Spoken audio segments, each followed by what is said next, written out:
Hey guys, what's up? Welcome back to my video, and today we're going to be doing a build video, and now this will be on a race quad. So let's just do a quick rundown of the components here. So this is the Pyroflip RC, the Hyperlite Hyperfloss. You can see this is the very minimalistic race frame that they have, and I just added some heat shrink on the arm since I'll be using that, but that does not come.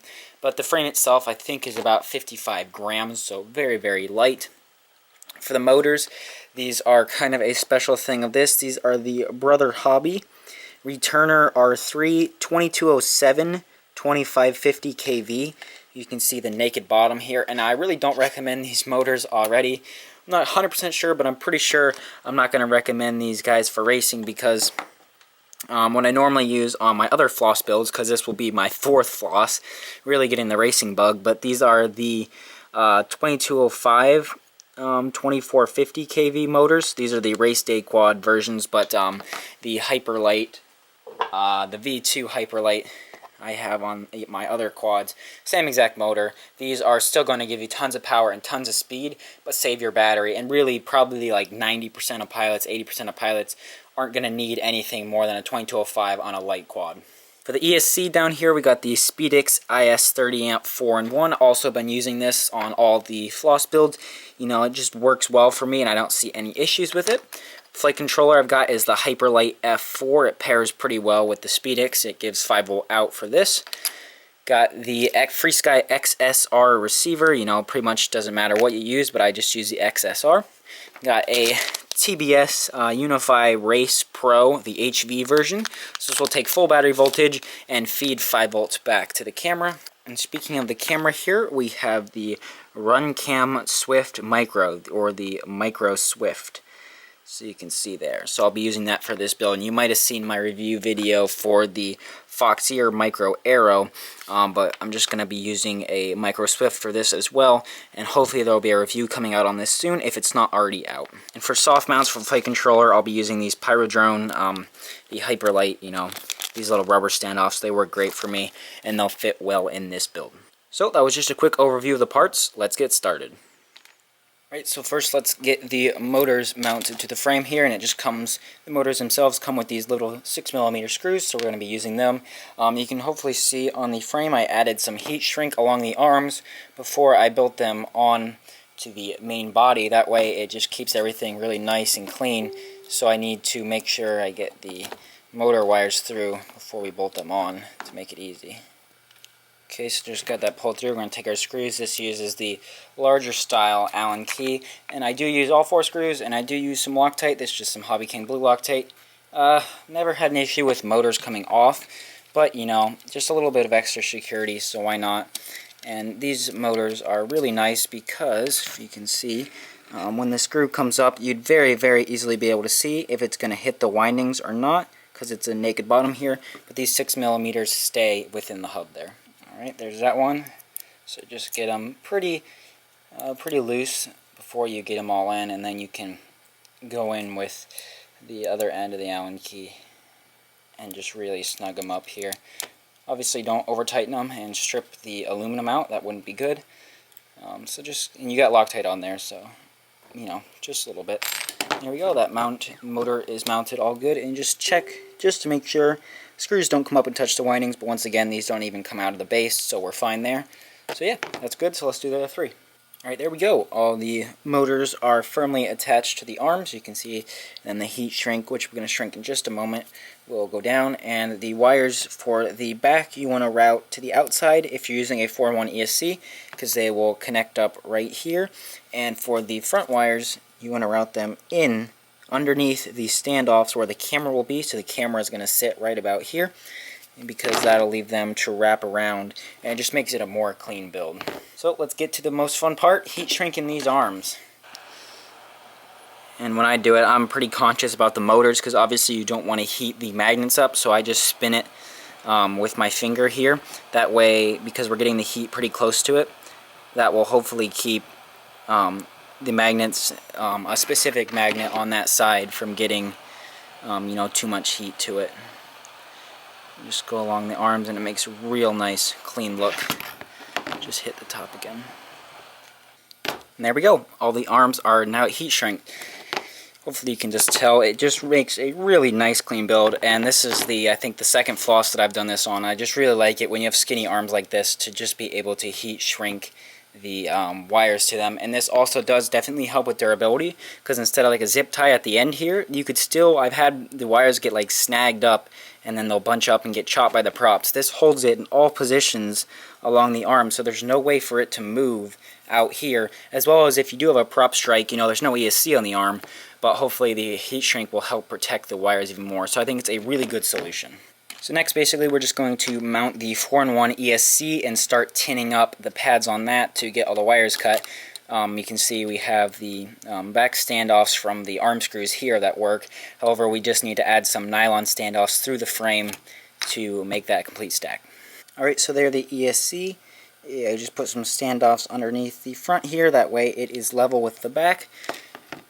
The ESC here comes with a little capacitor, as well as 2 sets of cables and a battery wire here. That's for the signals. This is 16 gauge wire. Now you'd probably be fine with using this, probably work just fine. However, I like to run 14 gauge, and especially on something with this high of powerful motors, I'm going to opt for 14 gauge rather than 16 gauge. And also they do give you this little capacitor here. So let's just get into tinning the pads on the ESC, and then we'll be able to start cutting our motor wires to length and then soldering them on, as well as adding our XT60 lead out the back there.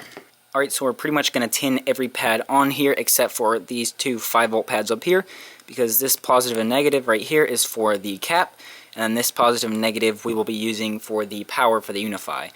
And then obviously you have the battery leads and all your other motor pads. So let's just start tinning these.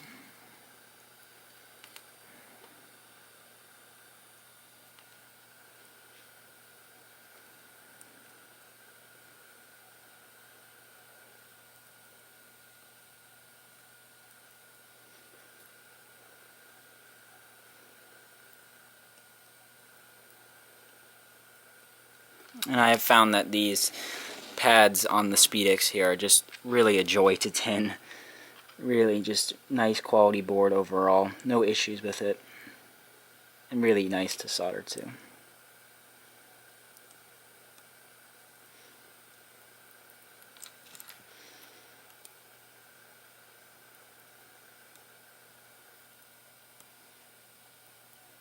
Alright, there we go. Everything's all tinned up. So let's start cutting the wires. Okay, so I'll just do this front motor wire here. So basically it just wraps around the standoff like that, and then comes back over here and attaches to the ESC. And you don't want to cut these too short. Obviously you want to give yourself some wiggle room. So that looks good enough to me with some extra right about there. So just cut those off.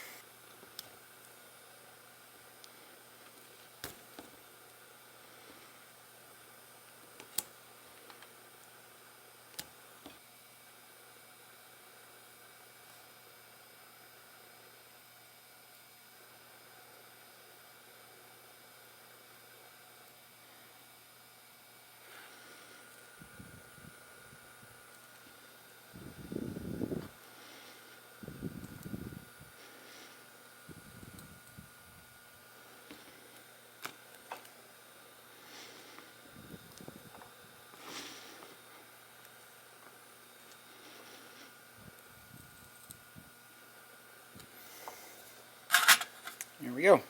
Nice solder joints, and then I kind of just sort of bend these wires and tuck them back out of the way, and then straighten them back out. And there we go. One done. Let's do the other 3. Alright, all the ESCs are soldered up with the wires there. You can see very nice and clean looking. However, I did forget to put the receiver underneath there, because that's how I run the receiver underneath the 4-in-1 ESC here, and now I have already bound this and connected it to my Tyrannus, so that is all ready to go. So I can just stick it in here, and you can see I just got the S-Bus 5-volt and ground wires coming out for that. So basically I'm just going to have to lift this guy off while we put that. I'm just going to put some sticky tape and stick it under there, and then we should be good. Alright, so put the receiver under there, so let's get this little cap, the capacitor installed. So you can see there is a side, and now this does come with the ESC. I normally don't use caps, but since the ESC comes with them, you know, why not put it on? So you see this side has arrows and it says negative, so this is the negative pad over here. And it says positive negative on the board, so we're just going to line that up and solder it on. Alright, we're just making sure the negative side of the cap goes to the negative pad, which in this case is the farthest away pad from us.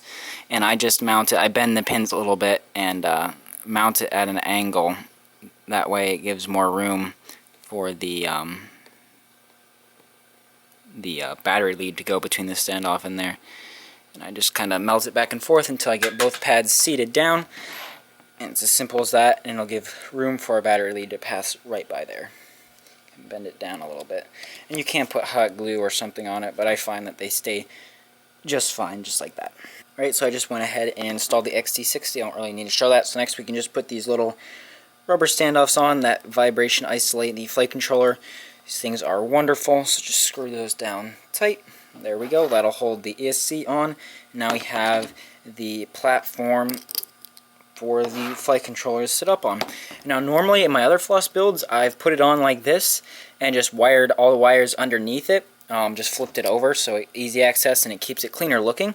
However, if you look, there's all the components on this board are on the top of it. You can see on the bottom there's nothing there, and whenever I mount the Unify I use some like sticky tape, and on the top here it's uneven. It doesn't really mount that well, so I'm going to try in this build having the flight controller sit upside down and to the side here. That way the USB comes out the side and we'll have a nice flat spot for the Unify to mount on top, and it'll get really good stickage on there. So if this is going to go on, we can just sort of put it off to the side here because it's going to flip over like that. So it'll go there, and we can get our cable that comes with the Spedix ESC. Just plug that in there, and I know that I'm going to use the 5 volts out of this, and then the 4 signal wires. So this VCC wire, if you need full voltage for something, that's just going to get rid of that because I use the full voltage off these little pads down here for the Unify. So this guy is real simple. Let's zoom in. So for the wires that come off the Spedix ESC, if I can sort of separate them a little bit, you can see we got a red and a black here, and that's 5 volt and ground, which you can wire to the 5 volt and ground on signal 5 there. And then you have signals 1, 2, 3, 4 right next to it, and these can just wire directly to the signal pads there. And then you're good for that. And then I have these wires coming out from the bottom, and they're not, it's just white, green, and green because that's from our receiver, and I just put those in randomly. I didn't have the right colors. So these will just come over to the S-Bus 5 volt and ground pads right over here, and the S-Bus is RX1 and it's labeled S-Bus right on it, and that way we solder this up, it'll flip right over and all the wires will be contained underneath it, and it'll look really clean. If you can see that, they'll all be underneath it there, and then we can mount the Unify, which also will run the wires underneath and right up to our camera. Really simple build, and we'll be done pretty soon. So let's get to work. Okay, there we go. The flight controller is all wired up, installed. You can see everything is soldered to the bottom and clean off the top. So if I just flip this guy over, you can see, get a better look at it there. So basically we just have the receiver wires coming up once again, and there are diagrams obviously if you need the board diagram, and then we have the 5 volts and our 4 signals coming over, and then this is just going to flip upside down and go on the rubber standoffs like that. You can see it can squish it around, vibration isolated. Just make sure that when you're setting the board up, you leave the accelerometer on because we flipped it upside down and turned it, so it's probably going to need a yaw 90 and a pitch 180 adjustment in the software so it knows that it's upside down and turned, because normally USB would be here, but now it's upside down and here. But this is going to give us nice mounting for the Unify, as well as easy USB access, as putting it out the back is kind of difficult sometimes with this standoff and battery lead. So hopefully this way works well. So now we can just add some of the little nylon washers onto the top of the flight controller, and we'll be pretty much done with that. Then we can get our Unify stuck on here and wired up to the camera, and then basically finish up with zip ties and some screws for the top plate, and we're done. Alright, so here we have the Unify. You can see I just put some of the sticky tape on the bottom, but I haven't taken it off yet. So that's just going to stick right on the top here, and then it comes with this cable that comes into this. So this is, I like to have the Unify, if this is the front up here, I like to have the UFL up like that, because that then wraps around over top of the board, and I zip tie the back where the antenna comes off to the back standoff and the battery lead, and that keeps it down there. So then these cables then go underneath the board to run up. They go underneath the orange flight controller up to the camera right here. And now the Unify comes with a JST on it. Obviously we're going to be cutting that off and just run it straight to those pads on the ESC for full battery voltage. And then this connector, it comes with 4-pin because it has the audio on there, but I just get rid of that. I don't use any of the smart audio features of this, so I'm actually going to de-pin this connector and pin it up to one of these guys here. Just a regular 3-pin connector to connect to the RunCam micro. And I'm going to leave the wires full length and probably just bunch them up a little underneath because they will be hidden. We'll add a little bit of weight, but this is a race quad, so it's probably going to need to be serviced soon, so it's not really worth my extra time to cut and heat shrink these wires to a shorter length. So let's get this going. Alright, so we have the Unify stuck onto the flight controller here, and these 2 wires, the red and black with the JST here, are for the main input power, and the pads from the ESC are right here, so we really only need a tiny bit of wire to go down to them, but I will make it a little bit longer than necessary just to give some wiggle room. Just kind of size it up here. Something about right there. Just cut that connector off, save that for later. So for these wires, I still need to de-pin this, but it's basically just going to come underneath the board like this, and it comes out right at the other end, and we'll plug into our camera, and then we put on some antennas and we're done. Okay, whole video system is installed. You can see everything this just looks so clean with the flight controller upside down like that. So we should be ready to go pretty much. Just put our antenna on and then we're ready to plug in here. But first, it's always a good idea to do a check with a multimeter just to make sure that it doesn't have continuity anywhere. So hopefully you don't get some smoke out of it. So I always just probe the main battery lead here. Oh, we're good there. And you probably should use a smoke stopper if you have one, but I don't. Never had a problem, so let's go. 3, 2, 1. And there we go, look at that. We got lights from the flight controller, lights from the receiver, lights from the video transmitter. Everything's getting power. We should be good. So let me just button up a few things here, get some props on, and then we'll finish up the video and get a weight on it. Alright, it is done. And I put some props on this thing, the Gem Fan 5152. Man, this thing just looks so nice. And this is the other floss, my third floss that I just built. This has the Foxier mini arrow in it. You can just see with the flight controller upright, the VTX has nothing to really mount on, and it's just kind of loose in there.